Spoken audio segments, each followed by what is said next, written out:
आदाब, आप देख रहे न्यूज़ मैक्स और मैं हूं आपके साथ मुनमुन रहमान।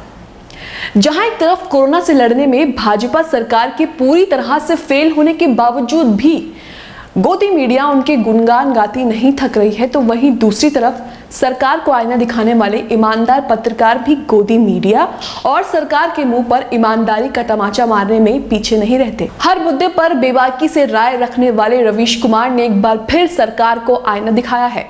रवीश कुमार ने अपनी फेसबुक पोस्ट पर स्वास्थ्य मंत्री हर्षवर्धन पर जमकर हमला बोला है।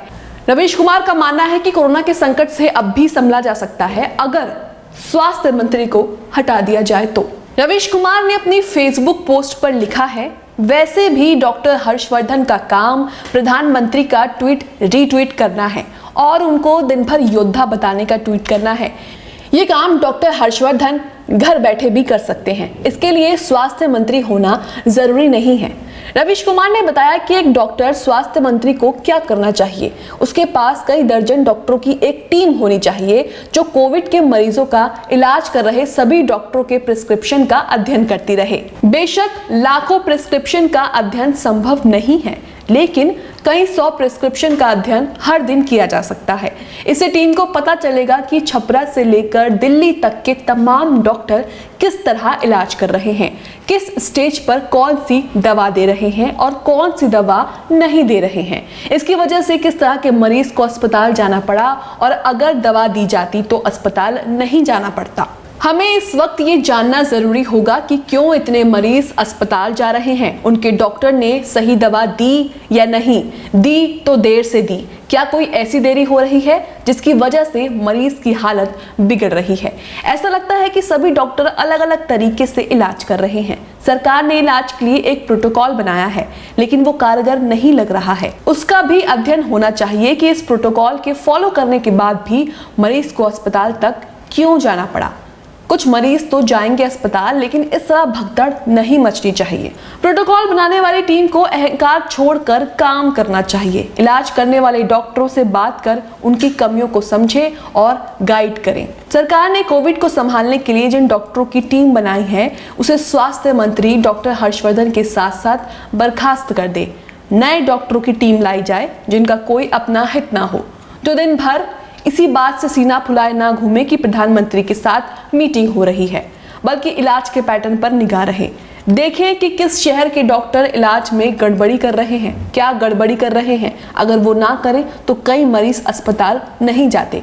इन सब बातों की लिस्ट तैयार करें, अखबार में छापें, दूरदर्शन रेडियो पर जाकर लगातार संचार करें, डॉक्टरों की संस्था के जरिए डॉक्टरों से संवाद करें, दवाइयों की लिस्ट बनाएं ताकि दवा हर जिले में उपलब्ध हो।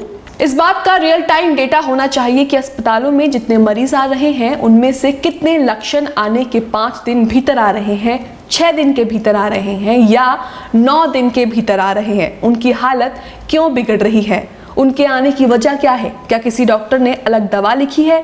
क्या किसी डॉक्टर ने जजमेंट गलत किया और सही दवा सही समय पर नहीं लिखी, या किसी डॉक्टर ने पहले ही दिन 50 दवाएं तो लिख दी, लेकिन जो सबसे ज़रूरी दवा है उसे देने में या तो देरी कर दी या फिर दी ही नहीं। इससे हमें पता चल जाएगा कि क्या नहीं करना है।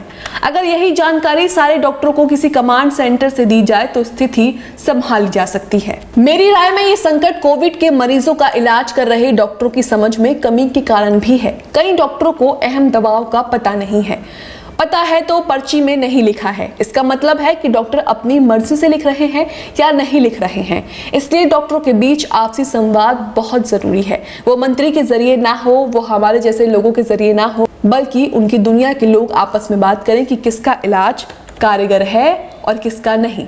रवीश कुमार का मानना है कि कोविड से लड़ने के लिए डॉक्टरों को एक कमांड सेंटर बनना चाहिए। ऐसा कमांड सेंटर बन जाना चाहिए था। इसके सुझाव दिए गए हैं। मुझे याद है मेरे ही शो में डॉक्टर मैथ्यू वर्गीस ने ऐसे किसी कमांड सेंटर की बात की थी। ये कमांड सेंटर हर दिन के इलाज के पैटर्न और उसकी सफलता का ज्ञान केंद्र होना चाहिए, जहां किसी कस्बे का डॉक्टर सीधे फोन कर सलाह ले कि उसके पास इस प्रकृति का मरीज है, उसे ऐसी दवा देने से फायदा हो रहा है या क्या और बेहतर कर सकता है। अगर ऐसा कमांड सेंटर बना होता तो ऐसे डॉक्टरों रिपोर्ट और प्रिस्क्रिप्शन कमांड सेंटर भेजते, वहां रिसर्च टीम अध्ययन करती। इस वक्त सबसे जरूरी है कि कोविड का इलाज कर रहे सारे डॉक्टरों को एक पेज पर लाया जाए। ताकि बहुत अच्छे और औसत हर तरह के डॉक्टर मिलकर इलाज करें और मरीजों को अस्पताल जाने से रोकें।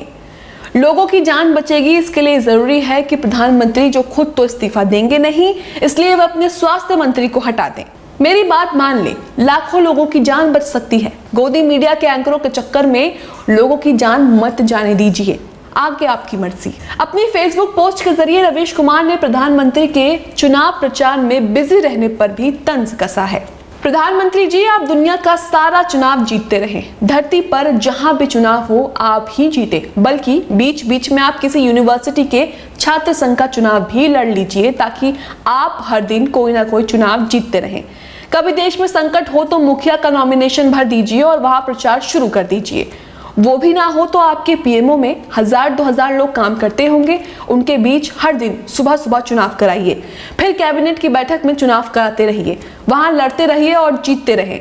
रही बात लोगों की, तो लोग ऑक्सीजन के लिए मरते रहें, वेंटिलेटर के लिए मरते रहें, एम्बुलेंस के लिए मरते रहें, उसकी चिंता ना करें। हेडलाइन मैनेज करने वाले अपना काम कर ही रहे होंगे। अपनी बात आखिर में खत्म करते हुए रवीश कुमार लिखते हैं, सलाह काम की दे रहा हूं, अमल कर लीजिए। जय हिंद। रवीश कुमार, दुनिया का 0 TRP एंकर। सभी अहम खबरों के लिए न्यूज़ MX को सब्सक्राइब करें, साथ ही बेल आइकॉन को जरूर दबाएं। लाइक, शेयर, कमेंट करना ना भूलें।